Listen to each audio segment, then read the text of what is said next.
Bueno, pues buenas tardes a todos y a todas en esta nueva sesión de Mastermind, la cuarta de esta segunda serie. Hoy, después de unas cuantas incursiones en temas relacionados con la psicología y con la fisioterapia de otros campos, tornamos a un clásico de la fisioterapia con nuestro compañero Sergio Rodríguez Robledo. Sergio, buenas tardes, ¿qué tal?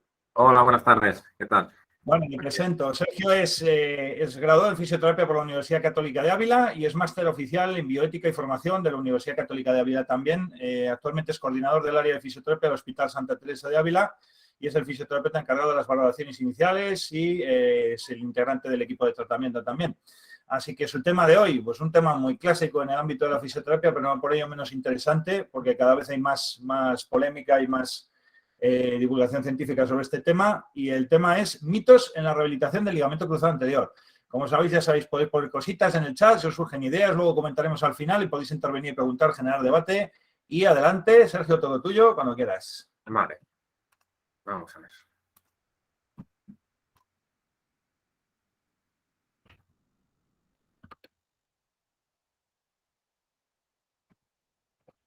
Perfecto.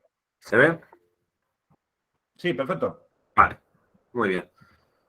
Bueno, pues yo voy a hablaros de, como bien ha dicho José, de los mitos en la rehabilitación del ligamento cruzado anterior. No hace falta que me presente, porque ya me ha presentado perfectamente. Simplemente decir que soy pues, un fisioterapeuta que, con muchas inquietudes, con muchas dudas y muy pocas respuestas, pero que intenta cada día hacerlo lo mejor posible. Y en mi campo de trabajo, para que entendáis un poco mi contexto, pues me encuentro con patología de todo tipo, principalmente musculoesquelética, pero bueno, nos llega, al ser un hospital, nos llega patología de todo tipo. Precisamente lesiones del ligamento cruzado anterior nos están llegando muchas últimamente, y bueno, es una lesión que me interesa bastante y intento mejorar el abordaje, porque creo que es una lesión que no se aborda todo lo bien que podríamos hacer. Voy a empezar hablando, justificando un poco el porqué de este tema, porque creo que es interesante mejorar nuestro abordaje de estas lesiones. Luego hablaré de los mitos. Me he preparado 8 mitos, pero hay muchísimos. Podemos entrar a debatir muchos más si queréis. Y luego, finalmente, una pequeña conclusión de todo lo que haya hablado. En algún momento no se ve bien o no se me escucha, me paráis, ¿vale? Si no te preocupes, no hay problema. En caso de que haya alguna incidencia, te aviso. Perfecto. Bueno, pues la primera justificación, el primer motivo por el que es tan importante esta patología es porque es una lesión que va en aumento. La prevalencia es muy alta, tanto de lesiones como de posteriores cirugías. En Estados Unidos los datos nos hablan de unas 200.000 cirugías al año, y en países más cercanos como Italia unas 18.000 cirugías al año. En España nos encontramos en torno a esta cifra, parecido a la cifra de Italia. Bueno, es una lesión que todos nos habremos encontrado en nuestra práctica clínica y que hemos abordado, pero yo desde mis primeros pacientes que abordé cuando salí de la carrera hace ya unos añitos, hasta ahora he cambiado bastante mi forma de trabajo, y creo que todos los mitos que voy a presentar hoy aquí son mitos que yo hasta hace bien poco creía y he tenido que irlos desmontando poco a poco, por eso os los quiero enseñar.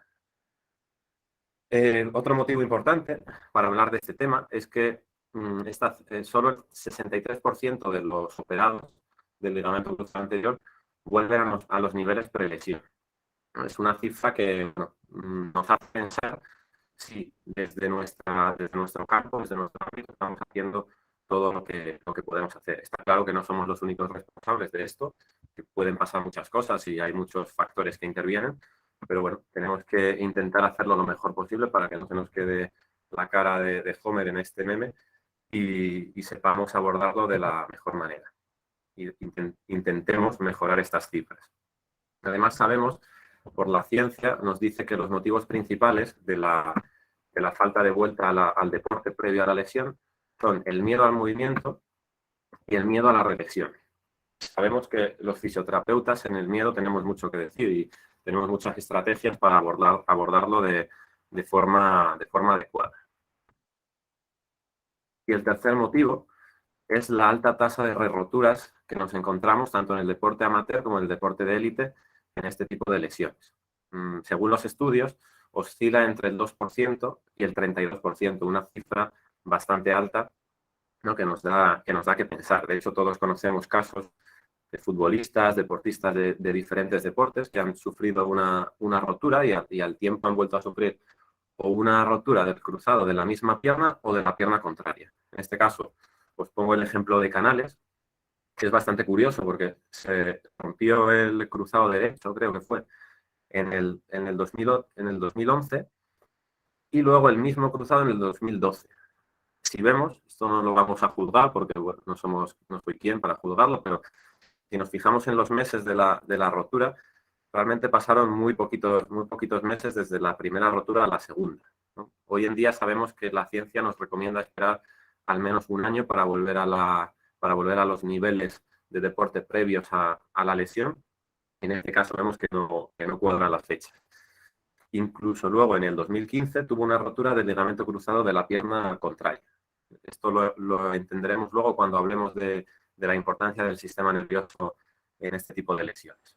Pero simplemente quería poner estos datos de manifiesto para entender la importancia de la patología que vamos a hablar. Así que ya es hora de ponernos de manos a la obra y empezar a desmontar mitos. Vamos con el primero, que es un clásico, seguro que todos habéis escuchado hablar de él, y hace referencia a que la operación siempre es necesaria tras una rotura del ligamento cruzado anterior. Es algo que, bueno, en muchas ocasiones se comenta, se dice, sobre todo desde la medicina. Y antes de nada, antes de empezar a hablar sobre este mito, quiero decir que el hecho de que yo aporte datos, todas las diapositivas que veáis van a tener una referencia abajo, que son artículos científicos en los que me he basado. Pero el hecho de que aporte datos en contra de un mito no quiere decir que apoye el contramito. En fisioterapia nos gusta mucho irnos de un extremo a otro y no tenemos que caer en el error de crear un mito opuesto al que desmontemos aquí, ¿no? Entonces, este estudio en el que, bueno, el Frobel y colaboradores lo que hacen es dividir 121 pacientes en dos grupos, pacientes con rotura del cruzado. Un grupo realiza rehabilitación y otro grupo una cirugía temprana, una ligamentoplastia. Del grupo de rehabilitación hay algunos que son intervenidos, por lo tanto nos quedan al final 3 grupos. Valoran según el cuestionario de COS, que es un cuestionario que valora aspectos como la sintomatología, dolor, actividades de la vida diaria, calidad de vida, actividades deportivas, y ven que a los meses sí que hay diferencias, pero a los 24 meses, a los 2 años, no hay diferencias significativas en la función entre los 3 grupos. Entre el grupo que ha recibido solo rehabilitación, el grupo que ha recibido rehabilitación, cirugía temprana y rehabilitación, y el grupo que ha recibido cirugía tardía con rehabilitación. Este mismo autor vuelve a medir, a valorar a estos pacientes 3 años después, a los 5 años, y ve que el porcentaje de vuelta al deporte fue muy similar a los 2 y a los 5 años. Entonces, es una base muy bajito, de un 20%, pero fue similar en todos los grupos. Esto quiere decir que, bueno, hay que valorar cada caso de forma individual y no tenemos que, bueno, al final no lo decidimos nosotros, pero nosotros tenemos que informar al paciente y darle todas las opciones disponibles, ¿no? Y no siempre hay que operar, esto no quiere decir que nunca haya que operar, hay que valorar cada caso concreto, ver los factores extrínsecos, intrínsecos de ese paciente y ver lo que en ese caso concreto le puede beneficiar más. Y en relación con este primer mito, está el segundo mito, que es que tras una rotura del ligamento cruzado anterior se debe operar cuanto antes. En muchas ocasiones nos encontramos deportistas, sobre todo de élite, que en cuanto tienen una rotura del cruzado, pues cuanto antes le someten a intervención y tenemos la idea de que es lo más idóneo, ¿no? Hacerlo cuanto antes para acelerar los plazos. Pues vamos a ver lo que nos dice la ciencia al respecto. Eitsen y colaboradores, en su estudio, en el que establecen un programa de prehabilitación de 5 semanas, ven que este programa mejora la función y la rehabilitación posterior a la cirugía, ¿no? Este programa se basa principalmente en 3 objetivos: en reducir el derrame, en mejorar el rango de movilidad y en recuperar al menos el 90% de fuerza en cuádriceps e isquiotibiales. Esta imagen es de la guía Melbourne, una de las guías más importantes en la rehabilitación del ligamento cruzado anterior. Aquí vemos los gráficos, tanto en la fuerza de cuádriceps como de isquiotibiales, como en los cuestionarios autorreportados, vemos una mejoría en todas estas variables.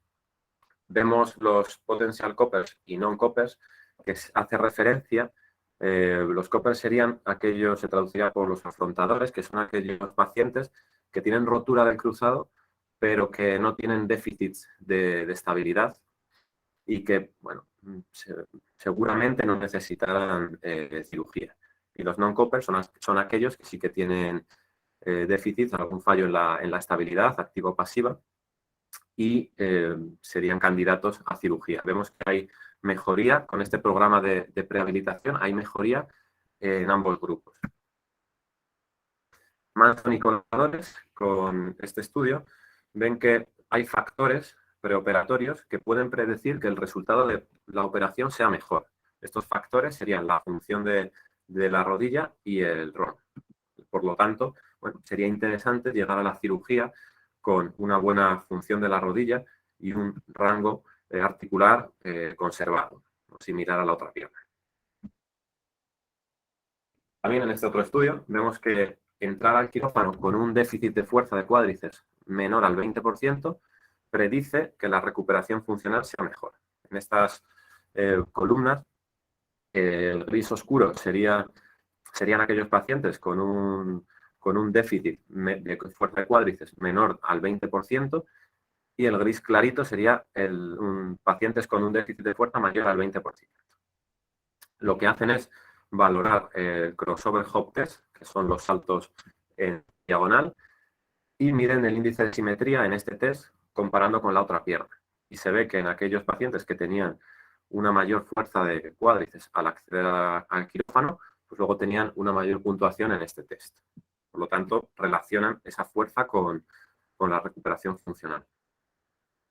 Y por último, este estudio de Brinden, en el que nos muestra que los pacientes que han hecho prehabilitación y rehabilitación de calidad obtienen mejores resultados en cuestionarios que preguntan acerca del dolor, síntomas, actividades de la vida diaria, deporte, calidad de vida, a los 2 años, ¿vale?, comparados con otro grupo que no ha hecho prehabilitación y ha hecho el tratamiento, ellos lo llaman el usual care, que sería pues, el tratamiento convencional, ¿no?, el tratamiento típico. Por lo tanto, bueno, tenemos ahí evidencia suficiente como para ver que la fisioterapia es costo efectiva como forma de preparar para la operación. En muchos casos, a mí antes, cuando estaba en el hospital al principio, pues no me llegaban pacientes antes de la cirugía porque, bueno, el cirujano consideraba que como ya le iban a operar, que para qué iba a hacer cirugía. Y precisamente por eso, porque le van a operar y vemos que tiene resultados tan buenos la fisioterapia preoperatoria, es necesario hacerlo, ¿no? Tenemos que ir con datos y a nosotros ahora en el hospital pues nos mandan pacientes a lo mejor un mes o mes y medio antes de la cirugía.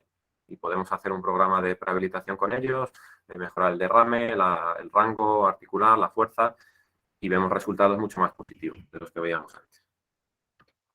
Por lo tanto, muchas veces los médicos no hacen las cosas a veces porque no se lo decimos y por desconocimiento y porque no vamos a ellos con datos y con información para que, bueno, podamos negociar con ellos y nos hagan caso. El tercer mito también es un clásico, que es acerca de los ejercicios en cadena cinética abierta y en cadena cinética cerrada. Habréis escuchado este debate sobre si son peligrosos o no en cadena cinética abierta porque puede poner en riesgo la aplastia. Pues vamos a ver lo que nos dice la ciencia. Vamos a enfrentar a estos 2 tipos de ejercicios, en cadena cerrada y en cadena abierta, y vamos a ver lo que dice la evidencia. Este artículo es muy famoso, lo conoceréis, de Fleming, de 2005, hace ya algunos años. Lo que hacen es aplicar un neurotransductor en el ligamento cruzado anterior y valoran el porcentaje de tensión que se produce en diferentes ejercicios. vemos que el primer ejercicio en el que más tensión se produce, con un 4,4%, es el isométrico de cuádriceps a 15 grados de extensión, que sería un ejercicio en cadena abierta. Sin embargo, el siguiente ejercicio, donde se produce un 4%, es en cadena cinética cerrada, que sería la sentadilla con una goma, con cuerda. El siguiente ejercicio es en cadena abierta. Luego está el test de Lachman, que sería una traslación anterior de la tibia. Luego está la sentadilla en cadena cerrada. Por lo tanto, y para no seguir con toda la lista, vemos que se van alternando ejercicios que son en cadena cinética abierta y en cadena cinética cerrada, por lo que no podemos generalizar y pensar que todos los ejercicios que hagamos en cadena cinética abierta van a ser peligrosos. Lo importante va a ser, como siempre, pautar una dosis adecuada y hacerlo todo respetando los plazos biológicos de la plastia. El artículo de 2013 valora la tensión que se produce durante la marcha en el ligamento cruzado anterior. Y vemos que, acordados de los porcentajes que hablábamos antes, de un 4% en el ejercicio de cadena cinética abierta, aquí vemos que en ciertas fases de la marcha, como en la fase final de apoyo, cuando levantamos el talón, o en la fase final del balanceo, cuando apoyamos el talón, hay un porcentaje de tensión de un 13% y de un 10% respectivamente. Por lo tanto, vemos que caminando se produce bastante tensión sobre el ligamento cruzado anterior y no solemos tener tanto cuidado a la hora de retirar las muletas o a la hora de pautar que el paciente puede comenzar a andar. En 2020, hace muy poquito, este artículo fue en la misma línea del anterior y aquí dividieron incluso el ligamento en los diferentes fascículos y coincide bastante con el anterior. Aquí incluso vemos que hay un 12 más menos 5% de tensión en ciertas fases de la marcha. Por lo tanto, vemos los datos, comparamos y concluimos que si el paciente puede caminar, si le dejamos caminar, no tendría mucho sentido no dejar de hacer ejercicios en cadena cinética abierta. Si puede caminar y soporta el ligamento esa tensión de un 13%, soportará seguramente la tensión de los ejercicios en cadena cinética abierta y cerrada. Pero, como siempre, no nos vayamos al otro extremo y apliquemos un buen razonamiento y tengamos precaución a la hora de pautar ejercicio. Tenemos que hacerlo siempre con la dosis adecuada y fijarnos mucho en la sintomatología y en el derrame que se genera. Yo siempre que con algún ejercicio generamos derrame, pues intentamos modificar cargas o modificar el ejercicio porque suele ser señal de que la rodilla no está respondiendo bien a ese ejercicio que hemos pautado. Además, para entender la importancia de no quitarle tensión a la plastia, tenemos que entender que la plastia ya no es un ligamento, ahora es un tendón que se va a comportar como un ligamento. Y si entendemos cómo funciona la carga en el tendón por el proceso de mecanotransducción, tenemos que entender que quitar toda la carga quizá no sea algo positivo, ya que el tendón necesita carga para madurar. O sea, el tendón se alimenta de carga, una carga progresiva, una carga gradual, pero carga al fin y al cabo. Y bueno, en esta misma línea de los ejercicios en cadena cinética abierta y cerrada, hay otro debate, otro mito, que dice que los ejercicios en cadena cinética cerrada, como la sentadilla, son mejores porque estamos generando una cocontracción, tanto de cuádriceps como de isquiotibiales. Entonces, es más interesante porque es más completo, ¿no? Aparte de ser más funcional y todo eso, hay más activación muscular. Pues bueno, tenemos que saber que no siempre es así, va a depender del tipo de ejercicio. Según la modalidad de sentadilla que hagamos, vamos a generar mayor o menor cocontracción. También, en función de la posición, del ángulo del tronco, pues vamos a activar más cuádriceps o vamos a activar más glúteos o isquiotibiales. Dependiendo del rango de movimiento en el ejercicio, pues vamos a activar lo mismo cuádriceps que isquiotibiales, vamos a activar más cuádriceps que isquiotibiales o vamos a activar más isquiotibiales que cuádriceps. Por lo tanto, podemos jugar con el rango para activar más aquella musculatura que nos interesa en cada paciente y en cada fase. Con la prensa pues pasa algo parecido. Tenemos esta gráfica donde vemos la activación de cuádriceps y de isquiotibiales durante los diferentes grados del ejercicio. Y la posición de los pies también va a generar una diferente cocontracción. Por lo tanto, bueno, no podemos generalizar en este sentido y decir que siempre va a ser mejor porque generemos cocontracción, ya que va a depender de la modalidad y de muchos otros factores relacionados con el ejercicio. Además, no siempre nos va a interesar la cocontracción. Va a haber casos, va a haber momentos y situaciones en las que necesitemos aislar la musculatura. Tengamos que incidir más en cuádriceps o más en isquiotibiales o únicamente en cuádriceps o únicamente en isquiotibiales en determinados momentos porque queramos proteger cierta musculatura y no darle estímulo de momento o porque queramos trabajar más ese músculo porque tenemos un déficit importante de fuerza en esa musculatura. Y en este caso, la cadena cinética abierta va a ser indispensable.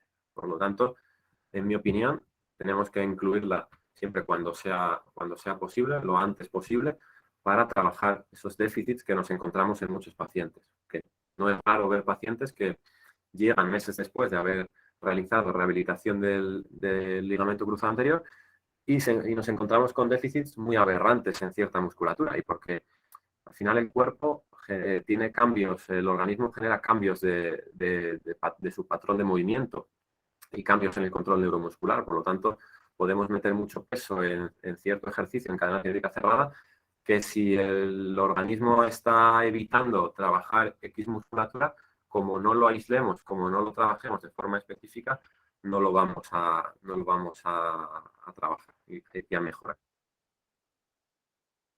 Vamos con el quinto mito, que trata sobre el tipo de plastia, ¿no?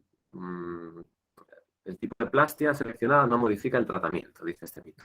Pues vamos a ver lo que nos dice la evidencia. Vemos que este artículo analiza los diferentes injertos, en este caso son autoinjertos, del ligamento cruzado anterior. Digamos que el sitio donante determina el déficit de fuerza de la musculatura. En aquellos pacientes que han recibido una plastia del tendón rotuliano, HTH, vamos a encontrar normalmente un déficit de fuerza de cuádriceps mayor que en aquellos pacientes que han obtenido plastia del semitendinoso. Y en el caso de los isquiotibiales va a pasar al revés. En aquellos pacientes que tengamos una plastia del semitendinoso vamos a encontrar mayor déficit de fuerza de isquiotibiales que en aquellos en los que tengamos una plastia del rotuliano. Esto es lógico, parece lógico, porque si nos quitan un trocito del rotuliano, pues vamos a tener menos fuerza en el músculo perteneciente a ese tendón. Y en el caso de los isquiotibiales igual. Sin embargo, luego muchas veces esto no lo tenemos en cuenta a la hora de la rehabilitación. Y es muy importante porque los déficits de fuerza persisten muchos meses después. Y este artículo, este estudio, nos dice claramente y nos dice textualmente que es necesaria una rehabilitación específica al déficit de fuerza que se genere según la plastia elegida, ¿no? Tenemos que tenerlo en cuenta durante la rehabilitación para generar el estímulo en esa musculatura que vamos a tener con mayor debilidad. En el caso del HTH, sabemos que el riesgo de desarrollar una tendinopatía patelar va a ser muy alto y por lo tanto hay que tratarlo como tal. Aparte del tratamiento del ligamento, se nos va a complicar un poquito porque va a haber que tratarlo como una tendinopatía. Y aquí tenemos esta imagen, esta metáfora de Álvaro Altuve sobre los ingredientes principales de una tendinopatía, que serían como los ingredientes de una tortilla, son la educación, el monitoreo, el manejo de cargas, el ejercicio y las intervenciones complementarias. Y en los pacientes con plastia del tendón rotuliano, pues vamos a tener que trabajar cuádriceps con intensidades altas y monitorizando síntomas, porque son pacientes que suelen tener dolor en la zona del rotuliano durante bastante tiempo. Y ya vamos con el sexto mito, que es acerca de la fuerza, ¿no? Mis pacientes están muy fuertes de cuádriceps y con eso es suficiente. Este mito tiene dos partes que vamos a desmontar. El primero es, mis pacientes están muy fuertes de cuádriceps, ¿no? Y aquí nos pregunta Mr. Bean, ¿estás seguro? Pues vamos a ver este estudio, en el que lo que hacen es coger pacientes que van a volver al deporte, que están ya en el Return to Sport, y valoran la fuerza de cuádriceps isquiotibiales, valoran los diferentes test de salto y valoran el IKDC dentro de ese formulario, que es un cuestionario enorme, pues la parte de la evaluación subjetiva de la rodilla. Y los resultados dicen que pocos pacientes cumplen los criterios establecidos para la vuelta al deporte. Y vamos ahora a ver los datos porque son, la verdad que son preocupantes. Si nos fijamos en lo que hacen es dividir en 3 grupos: niños, adolescentes y jóvenes adultos. Vamos a jóvenes adultos, nos vamos al final, que es todos los criterios completados, y vemos que el 0% de los pacientes de este grupo, de este estudio, cumple todos los criterios. Es cierto que son criterios exigentes, pero si nos vamos a la fuerza de cuádriceps arriba, encontramos que solo el 40% tiene una fuerza de cuádriceps mayor al 90%, ¿no?, respecto a la otra pierna. Y si nos vamos a adolescentes, la cifra es un poquito mejor, pero tampoco es para tirar cohetes. Y si nos vamos en adolescentes al final, a todos los criterios, vemos que es solo un 12%. En niños los resultados son mejores, pero bueno, dejan mucho que desear estos datos. Por lo tanto, bueno, tendremos que tener en cuenta si estamos mandando al paciente a su deporte en las mejores condiciones, o si estamos jugando con fuego y luego a la hora de asumir riesgos de que haya una rotura, pues quizá no es todo mala suerte. Cuando decimos que qué mala suerte que se ha roto otra vez el cruzado, pues tenemos que tener en cuenta estos criterios e intentar que lo superen el mayor número de pacientes posible. En este estudio comparan la fuerza de cuádriceps y lo relacionan con la función de la rodilla. Ven que es un factor determinante en la función de la rodilla. Hacen los diferentes testes de salto en pacientes con un cuádriceps fuerte y un cuádriceps débil, y vemos que los resultados comparados con la otra pierna pues son mayores. Esta columna naranja sería los que tienen el cuádriceps con más fuerza, y la columna azul clarita, en la derecha me refiero, serían los que tienen menor fuerza en cuádriceps. Y en la azul oscura sería el grupo control. Y vemos que hay una relación entre la fuerza y la función en los diferentes testes de salto. Pero si nos hacemos esta pregunta, todo lo que necesitamos es cuádriceps, porque le damos mucha importancia a los cuádriceps, y a veces tenemos que pensar en otros músculos, en los isquiotibiales, por ejemplo. Si pensamos en los isquiotibiales, pues entendemos quizá por qué son tan importantes, si entendemos la biomecánica. Vemos que los isquiotibiales ejercen de freno ante la traslación anterior de la tibia y son sinergistas del ligamento cruzado anterior, hacen la misma función que el ligamento. Por lo tanto, a mí, por ejemplo, me llegan muchos pacientes con plastia del semitendinoso más que con plastia de rotuliano. Sé que eso va por zonas, tengo amigos que reciben más de rotuliano, pero bueno, en casos de que encima tengamos una plastia del semitendinoso, si a eso le sumamos que los isquiotibiales son músculos que suelen estar más débiles, pues motivo de más para tenerlo que trabajar con más ímpetu en la rehabilitación y no olvidarnos de él y centrarnos solo en los cuádriceps. Y lo mismo pasa con la cadera. La cadera es muy importante porque el mecanismo lesional del ligamento cruzado anterior implica un valgo forzado, parte de una rotación, y estos movimientos se generan en el plano frontal. Por lo tanto, desde el inicio de la rehabilitación yo intento incluir ejercicios para la cadera en este plano y no centrarme solo en el plano sagital. Y ya solo nos quedan 2 mitos y terminamos. El 7º mito es que el sistema nervioso central no es tan importante en la recuperación. Ahora, gracias a los avances que hay en neurociencia del dolor, sabemos que el sistema nervioso central es importante en cualquier patología musculoesquelética, pero más si cabe en la lesión del ligamento cruzado anterior. Y esto tiene mucha relevancia en el tratamiento. Si pensamos en los mecanorreceptores que se encuentran en el ligamento y que envían la información al sistema nervioso central de dónde está posicionada la rodilla, pues entendemos que si perdemos este ligamento vamos a perder receptores propioceptivos, mecanorreceptores, y la información que llega al sistema nervioso central se va a ver mermada, va a estar reducida. Han hecho estudios, han analizado por neuroimagen la activación cerebral que se genera en pacientes con lesión del ligamento cruzado anterior, y vemos que hay un aumento de la activación del área motora presuplementaria, que se encarga de la planificación motora, un aumento del área somatosensorial secundaria, que se encarga del procesamiento sensorial y del dolor, y un aumento en el giro temporal posterior inferior, que se encarga del procesamiento del procesamiento visual, de la visión. Esto ahora entenderemos por qué tiene importancia. El estudio nos dice que tenemos que ver la lesión del ligamento cruzado anterior como una disfunción neurofisiológica, no solo como una lesión musculoesquelética periférica, y que por tanto la rehabilitación se debe centrar en la reeducación del sistema nervioso central. Este estudio de Groms en 2017 va en la misma línea que el estudio anterior. Aquí analizan pacientes que han recibido ya la reconstrucción del cruzado y vemos que hay un aumento de activación en el giro lingual, que es una zona muy importante en la visión. Por lo tanto, vemos que hay un cambio en el procesamiento que se modifica desde estrategias más propioceptivas, donde recibimos información más propioceptiva, a estrategias más visuales, donde somos más dependientes del sistema visual.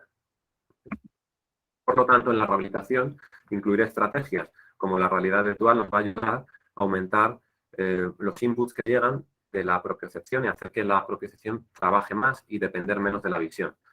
Compañeros como los de Dynamics están trabajando en programas para diferentes patologías y me consta que están implementando programas para el ligamento cruzado anterior, cosa que puede tener bastante utilidad para reducir este feedback visual.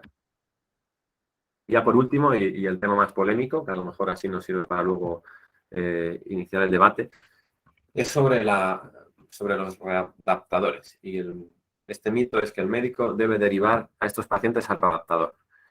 Incluyo este mito porque creo que es importante. Yo voy a hacer bastante autocrítica sobre la fisioterapia, porque creo que aquí estamos todos fisioterapeutas y no sirve de nada entrar en batallas absurdas. Así que voy a centrarme en lo que nosotros podemos hacer desde nuestro campo para mejorar este aspecto. ¿Y por qué hablo de ello? Porque, bueno, tenemos formaciones políticas de ciudades diferentes que buscan que los graduados de CAFID sean los que pauten ejercicio en los hospitales, ¿no? Luego tenemos guías en páginas web de diferente tipo, donde vemos que quien se encarga de explicar cómo se readapta un cruzado son los readaptadores físicos. Y hay congresos de traumatología, donde la participación es mayor de graduados en CAFID que de fisioterapeutas y donde los médicos pues, declaran abiertamente que derivan directamente a sus pacientes a los readaptadores antes que a los fisioterapeutas. Por eso quiero hablar de este tema, porque creo que es importante y es un tema de actualidad. Lo primero de todo es entender que el ejercicio no es de nadie ni tiene dueño. Como Dobby es un elfo libre, pues el ejercicio es libre también. Es una herramienta muy buena, muy positiva, que genera muchos beneficios, pero que no es de nadie. La tenemos que aplicar todos con conocimiento, pero cuando hablamos de un contexto clínico y con un objetivo terapéutico, somos legalmente los profesionales capacitados para pautar, los fisioterapeutas.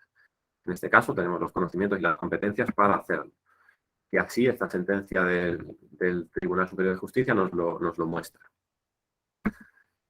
Pero, sin embargo, no debemos solo escudarnos en la ley, porque la ley, al fin y al cabo, no es tan difícil de cambiar. Lo hemos visto a lo largo de la historia, las leyes se modifican, y yo creo que lo más importante es que hagamos autocrítica y no pensemos como Homer, que todos son más estúpidos que nosotros, sino que pensemos en lo que estamos haciendo nosotros mal.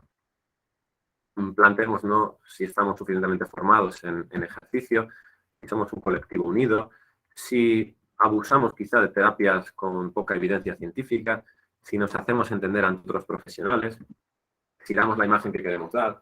Porque, bueno, yo considero que como fisioterapeutas debemos de dejar de hacer cada uno la guerra por nuestra cuenta y empezar a trabajar unidos.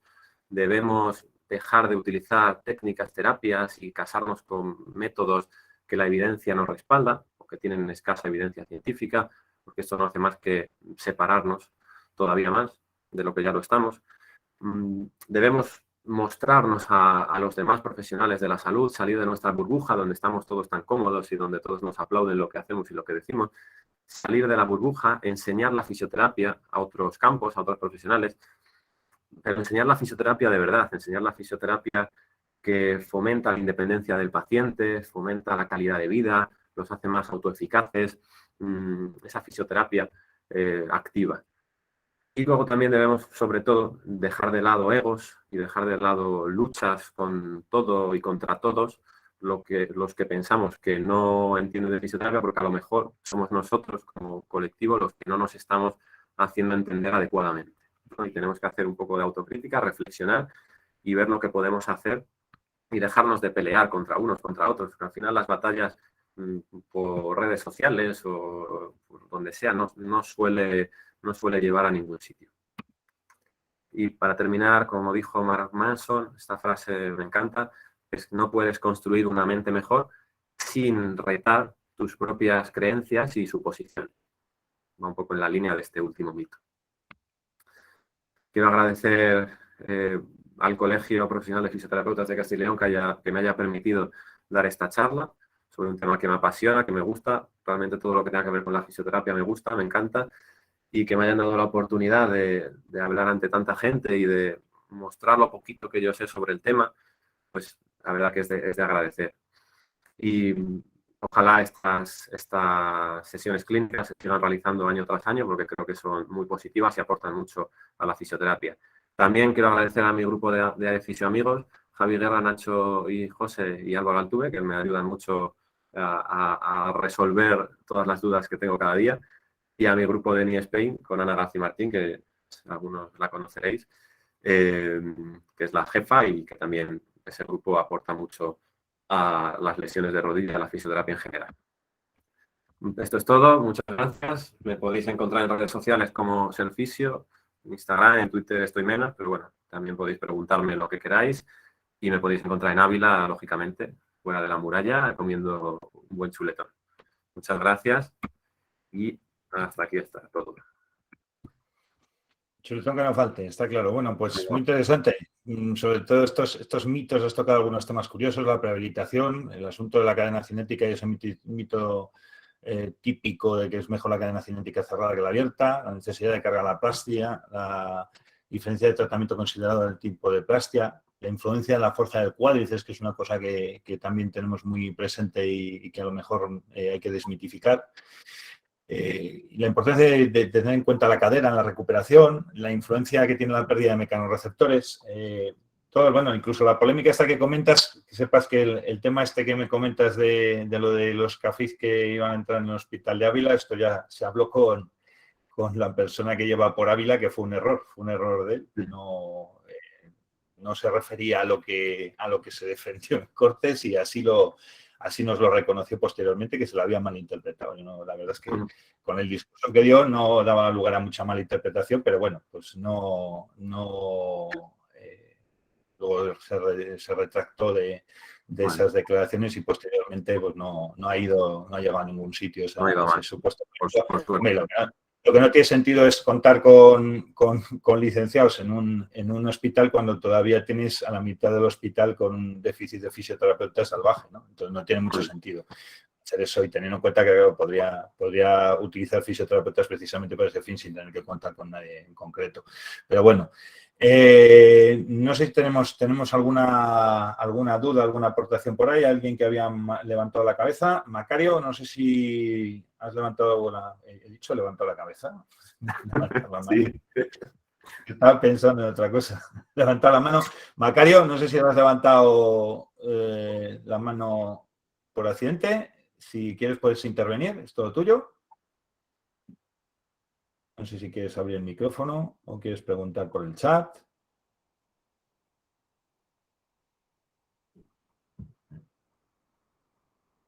Bueno. Ha sido un error, lo siento. Vale, ha sido un error. Te iba a bajar la mano, pero digo, bueno, por si acaso. Vale, Sandra, no sé si quieres intervenir. Venga. Sí, hola Sergio. Pues hola. Mira, yo te quería preguntar ¿qué opinas del nuevo movimiento que están haciendo como fisio-yoga utilizado como herramienta terapéutica en los procesos de rehabilitación? Te he escuchado un poco mal del yoga en la rehabilitación, ¿te refieres? Sí, el movimiento que, ahora hay varios fisios que pues lo llaman fisio-yoga, ¿no? Y quería saber tu opinión. No estoy al tanto del movimiento, la verdad, pero imagino que será aplicar el yoga con fines terapéuticos a la rehabilitación del cruzado. A ver, yo es que soy partidario de no mezclar cosas en ciertos casos. Y en casos como la rehabilitación del cruzado, que creo que es tan importante seguir las vías de Ramón, práctica clínica. Sí. te pregunto a nivel general, no solamente en la rehabilitación del ligamento cruzado anterior, sino un poco, porque yo entiendo que tú trabajar bueno, en un hospital y como has dicho que la mayoría de los pacientes que venían con patología musculoesquelética, supongo que bueno, no solamente te centrarás en este tipo de pacientes, ¿no? O si estás en este área solo. No, recibimos pacientes de todo tipo, incluso pacientes con dolor persistente. Y bueno, yo creo que para ciertos casos concretos, donde quizá lo que nos interesa es conseguir que el paciente tenga una adherencia, una buena adherencia al ejercicio, y son pacientes que a lo mejor pues tienen preferencias, expectativas altas con respecto al yoga, puede ser una buena estrategia implementar el ejercicio que nosotros queremos implementar para ese caso concreto con mezclándolo con el yoga. Creo que según qué caso, pues bueno, puede tener cabida. Yo no lo utilizo, yo utilizo el ejercicio terapéutico en diferentes modalidades, pero no utilizo yoga, no utilizo pilates, no suelo utilizar porque prefiero centrarme en el ejercicio de fuerza para generar mayores adaptaciones. Y tenemos también un tiempo reducido, voy directo a lo que más efecto puede tener en mis pacientes.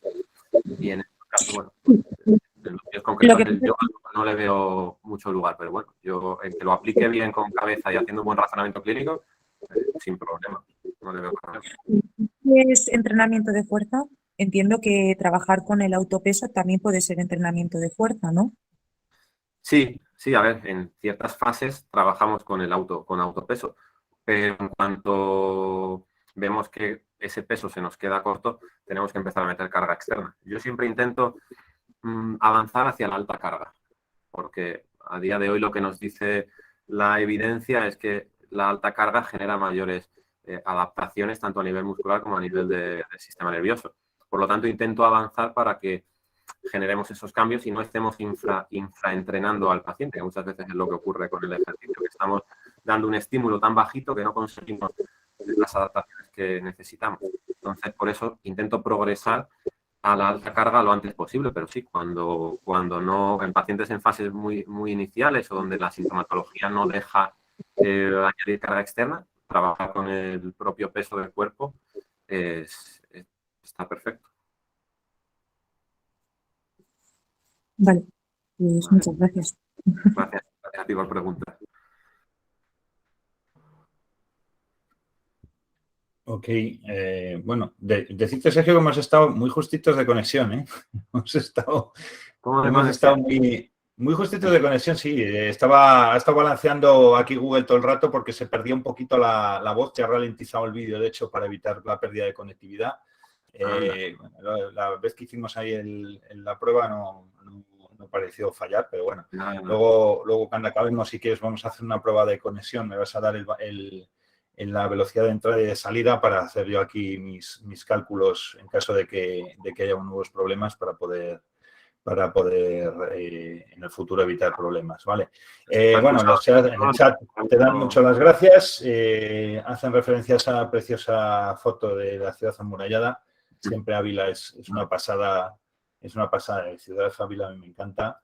Aquí os espero. Y bueno, no sé si yo, bueno, sí que voy bastante yo a Ávila, porque además mi mujer vivió allí una buena temporada. O sea, que de vez en cuando podemos nos pasamos por allí para hacer recuerdo de cuando ella vivía ahí de pequeña. Así que, nada, yo creo que no hay más dudas, no hay más aportaciones. Teresa, ha levantado la mano. Teresa, todo tuyo. Ha sido por accidente. Sí, mira, bueno, a Sergio lo conozco porque yo trabajo en FREMAP en Ávila y sé quién es. Me ha sorprendido, no sabía quién era.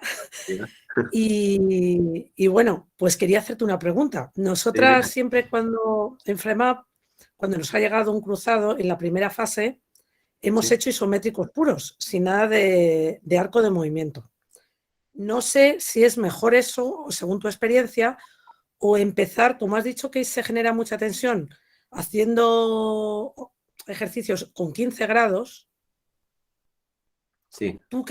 Tú, según tu experiencia, ¿qué es mejor? ¿Empezar cuando te llega en la primera fase con un isométrico puro, la primera semana o la segunda, o introducir ya un poquito de potenciación con 15 grados? ¿O eso sería peligroso, según A ver, lo que tú has visto? Yo al principio me baso sobre todo en los síntomas. Imagino que como vosotras, muchas veces la sintomatología no deja, aunque queramos, no deja trabajar con más rango de movimiento. Entonces, trabajamos con isometrías hasta que vemos que el derrame se va controlando y que podemos empezar a aumentar el rango sin que aumente ese derrame.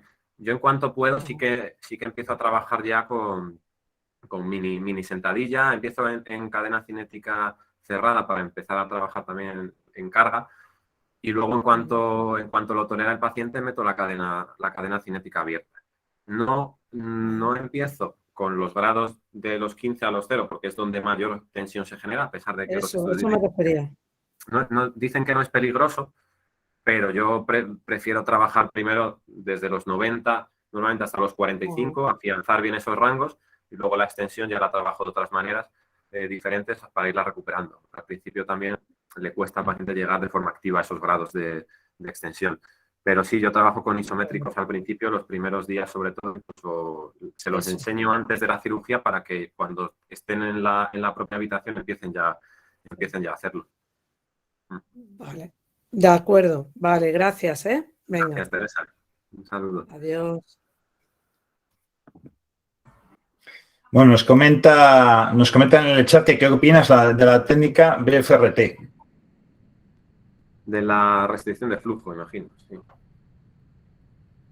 Yo no la utilizaba hasta hace poquito, pero he leído bastante evidencia al respecto, y ahora sí que la estoy empezando a utilizar en las fases iniciales, porque parece que entrenar con restricción de flujo cuando no podemos meter mucha carga genera adaptaciones mayores que entrenando sin esa restricción de flujo sanguíneo.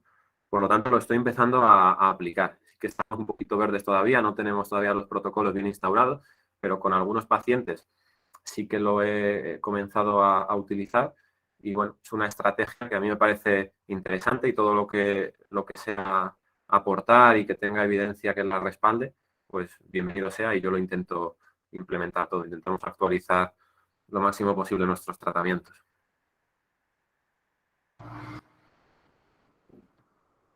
Bueno, esto es una chorrada, pero no sé si lo conocías. No, la verdad que no, me queda un poco así, lo he visto. Sí.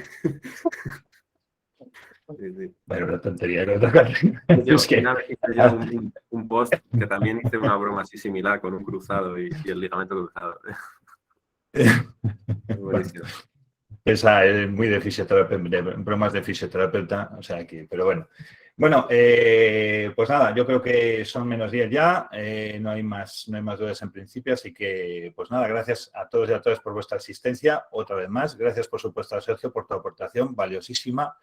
Recojamos ese agradecimiento por este proyecto, que creo que es esencial, entre otros, descubrir, además, dar la oportunidad a cualquiera de descubrir ese divulgador que todo sanitario tiene dentro, ¿no? Muchas de estas comunicaciones, os aseguro que no tienen nada que envidiar algunas primeras líneas de algunos congresos, y nos está valiendo mucho para hacer una interesante recopilación, y el día de mañana poder hacer nuevos proyectos formativos en el colegio. Sergio, en serio, muy buena calidad, muy directo, muy clarificador, con reflexiones incluidas que no deben dejarnos indiferentes. Así que muchas gracias, y como siempre digo, pues ahí queda subido en la nube y contaremos contigo en el futuro.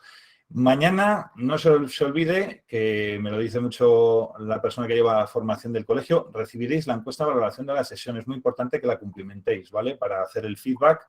Y, bueno, recordar que la semana que viene no hay Mastermind, porque esta sesión, esta tanda, había 6 propuestas nada más. Y la siguiente Mastermind es el día 24 de mayo. O sea, este martes de la semana que viene no, sino de la siguiente. Y ojo, un poquito más tarde, por cuestiones laborales, la persona necesitaba empezar un poquito más tarde, a las 19:15, ¿vale? Así que activaremos el enlace a partir de las 19, va a ser un poquito más tarde de lo habitual. No os lo perdáis, un gran comunicador, Tú tan tensioner, yo tan slider, neurodinámica, tenemos que hablar con Alberto Santos Velasco. No os perdáis, que tiene un interesante canal de actualidad de fisioterapia en YouTube que se llama Informe Cerebelo. Si queréis estar al día de todos los avances y de todo lo que pasa en redes sociales de fisioterapia, en 2-3 minutitos todas las semanas veis el canal y estáis al día. Por mi parte y por parte del colegio nada más. Como sabéis, estamos a vuestra disposición 24/7/365 y os vemos en la siguiente Mastermind. Sergio, muchas gracias. Gracias a todos por vuestra asistencia.